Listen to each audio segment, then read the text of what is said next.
সকলোলৈ আমাৰ টনি ৰেঞ্জৰ তৰফৰ পৰা নমস্কাৰ জনাইছোঁ। আপোনালোকে জানে আমাৰ চাউদাৰ্ণ ৰেঞ্জ কেৰনিৰ এলেকাটো আপ টু মুকৰৰ পৰা আৰম্ভ কৰি গোটেই বৰ্ডাৰ এলেকাটো কভাৰ কৰিছে।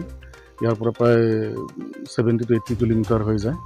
এই গোটেইখিনি কভাৰ কৰিব পৰা আমাৰ যিখিনি মেন পাৱাৰ, ষ্টাফ ষ্ট্ৰেংথ, তাৰপিছত ভেহিকুল, যাতায়াতৰ যিখিনি সুবিধা আমি বিভাগীয়ভাৱে পাব লাগিছিলে সেইখিনি আমি তেনেকৈ ধৰণৰ নাপালোঁ। তাৰ ফলত আমি অশেষ কষ্ট কৰি ষ্টাফসকলে ডিউটিবিলাক কৰিবলগীয়া হৈছে। ঠিক তেনেকৈ আমি যোৱাকালিও আমাৰ অনাৰেবল ৰেঞ্জ অফিচাৰ ছাৰৰ এটা ৰিপৰ্ট এটা আছিলে, মানে ইণ্টাৰনেল ৰিপৰ্ট এটা আছিলে। সেইটো ৰিপৰ্টৰ ওপৰত বেছ কৰি তাৰপিছত আমি যিহেতুকে আমাৰ গাড়ী ঘোঁৰা নাই, গতিকে স্পেচিয়েলি আমি কিছুমান এই স্পাই ষ্টাফৰ কিছুমান আমি ডেকা ল'ৰা চিলেক্ট কৰিছিলোঁ, যাতে তেওঁলোকে যিকোনো পৰিস্থিতিত বাইক লৈ হ'লেও চাইকেল লৈ হ'লেও পৰিস্থিতিৰ মোকাবিলা কৰিব পাৰে। ঠিক তেনেকৈ প্ৰায় 5খনমান চাইকেল আমি ৰেডি কৰিছিলোঁ আৰু আমাৰ প্ৰকাশ ৰংপুৰীৰ নেতৃত্বত আমি এটা টীম পঠাইছিলোঁ আৰু এই গোপন সূত্ৰৰ পম্পখেদি সূত্ৰৰ মতে বেছ কৰি আমি তেনেকৈ গৈ ছাকচেছ হ'লোঁ। কিন্তু দুৰ্ভাগ্যবশত আপোনালোকে জানে আমাৰ ইয়াৰ পৰা জৰিংডিঙলৈ বা বৰ্ডাৰলৈকে যাওঁতে ৰাস্তাৰ যিটো শোচনীয় অৱস্থা, প্লাছ যিহেতুকে আমাৰ নিজা গাড়ীও নাই, বাইকত যাবলগীয়া হৈছে। আৰু আপোনালোকে আৰু এটা জানে যে আজিকালি মোবাইলৰ যুগ, আমি ক'ত কোনে যাওঁ কি কৰোঁ তেওঁলোকৰ গোটেই ইনফৰমেশ্যন ছিষ্টেমটো থাকে।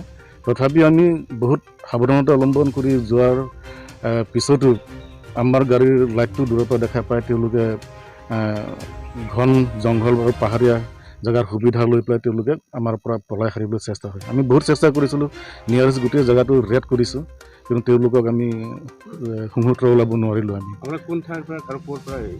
আমি পিস্কা বুলি এটা ESF এৰিয়া আছে, সেইটো এৰিয়াৰ পৰা আমি গাড়ীখন উদ্ধাৰ কৰিবলৈ সক্ষম হৈছিলোঁ। যিডোখৰ ঠাইৰ পৰা আপোনালোকে উদ্ধাৰ কৰিছে সেইডোখৰ ঠাই অসম আৰু মেঘালয় সীমান্তৰ পৰা মেঘালয়লৈ কিমান দূৰ? সেইখিনিৰ পৰা অলপ মেঘালয়ৰ পৰা সীমান্তলৈ অলপ দূৰ হয়। আমাৰ জিৰিংডিং ESF এৰিয়াৰ জিৰিংডিঙৰ ওচৰে পাঁজৰে হয় জেগাখিনি, সেইখিনিৰ পৰা আমাৰ বৰ্ডাৰ এলেকাত অলপ দূৰ হয়। আৰু উক্ত মালখিনি কাঠখিনি ক'ত লৈ যোৱাৰ এটা আপুনি অনুভৱ কৰে? আমি যিটো ৰিপৰ্ট পাইছিলোঁ সেই ৰিপৰ্ট মতে, আৰু আপোনালোকেও জানে যে যিকোনো আমাৰ এইখিনি এলেকাৰ পৰা যিখিনি ফান্তাই হওক বা কিবা আপোনাৰ হেৰিয়ে হওক, কুণ্ডাই হওক, তেওঁলোকে সদায় মেঘালয়ত নিয়ে, আমাৰ অসমৰ ফালে নাহে। কাৰণ মেঘালয়ত কোনো গছ গছনি তেওঁলোকেতো জিৰিংডিঙৰ ওচৰে পাঁজৰে হয় জেগাখিনি, সেইখিনিৰ পৰা আমাৰ বৰ্ডাৰ এলেকাত অলপ দূৰ হয়। আৰু উক্ত মালখিনি কাঠখিনি ক'ত লৈ যোৱাৰ এটা আপুনি অনুভৱ কৰে? আমি যিটো ৰিপৰ্ট পাইছিলোঁ সেই ৰিপৰ্ট মতে, আৰু আপোনালোকেও জানে যে যিকোনো আমাৰ এইখিনি এলেকাৰ পৰা যিখিনি ফান্তাই হওক বা কিবা আপোনাৰ হেৰিয়ে হওক, কুণ্ডাই হওক, তেওঁলোকে সদায় মেঘালয়ত নিয়ে, আমাৰ অসমৰ ফালে নাহে। কাৰণ মেঘালয়ত কোনো গছ গছনি তেওঁলোকেতো অলৰেডি নাইকিয়াই কৰিলে, গতিকে আমাৰ ওচৰে পাঁজৰে যিখিনি গছ গছনি আছে এতিয়া তেওঁলোকৰ ফেন চকুটো আমাৰ এইখিনিৰ ওপৰত পৰিছে। ইয়াতে অপ্ৰিয় হ'লেও সত্য মই ক'বলৈ বাধ্য, আমাৰ সীমান্তৱৰ্তী কিছুমান লোকেল ব্যক্তি আছে, তেওঁলোকে ইয়াত সহযোগ কৰিছে, যাৰ কাৰণে তেওঁলোকে এইখিনি কৰিবলৈ সুবিধা পাইছে বা সাহস পাইছে।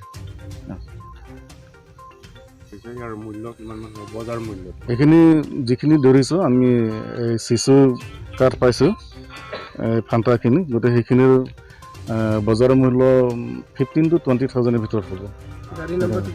গাড়ী নম্বৰটো AF। এতিয়ালৈকে আমি তাত গোটেই চেক কৰিছোঁ, কিন্তু ৰেজিষ্ট্ৰেশ্যন নম্বৰ চম্বৰ তেনেকৈ লগত কোনো কাগজ চাগজ আমি পোৱা নাই। গতিকে AF গাড়ীখন নতুন গাড়ী হয়, সেইটোৱে আৰু। গতিকে মই পুনৰ আপোনালোকৰ থ্ৰুদি মই আমাৰ বিভাগীয় ঊৰ্ধ্বতন কৰ্তৃপক্ষক মই অনুৰোধ কৰিছোঁ যাতে যিখিনি আমাৰ মেন পাৱাৰ আছে সেইখিনি আমি কামত লগাবৰ কাৰণেও বা আমি সুচাৰুৰূপে পেট্ৰলিং ডিউটি আদি কৰিবৰ কাৰণেও যাতে আমাৰ ষ্টাফখিনি অলপ সহযোগ কৰে, বা বিশেষকৈ আমাৰ যাতায়াতৰ বাবে যিখিনি গাড়ীৰ প্ৰয়োজন, তেলৰ প্ৰয়োজন, সেইখিনি যাতে তেওঁলোকে আমাক অতি সোনকালে প্ৰভাইড কৰে, যাতে আমি সুচাৰুৰূপে কামবিলাক কৰিব পাৰোঁ বা এই ইলিগেলখিনি আমি